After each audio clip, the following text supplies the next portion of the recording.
கிழக்கு ஈராக்கின் அல்குட் நகரில் உள்ள ஒரு ஹைப்பர் மார்க்கெட்டில் ஏற்பட்ட தீ விபத்தில் 50 பேர் உயிரிழந்துள்ளனர்.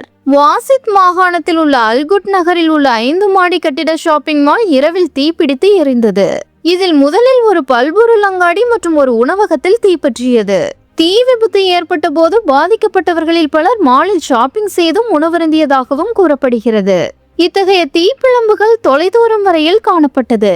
சம்பவ இடத்திற்கு விரைந்த தீயணைப்பு படையினர் தீயை கட்டுப்படுத்தினர். இத்தகைய தீ விபத்தில் ஏராளமானோர் காயமடைந்துள்ளதாக ஈராக்கின் பசிட் மாகாண ஆளுநர் தெரிவித்துள்ளார். மேலும் தீ விபத்துக்கான காரணம் இன்னும் தெரியவில்லை. விபத்தில் இறந்தவர்களின் உடல்கள் அடையாளம் காணப்பட்டு வருகிறது.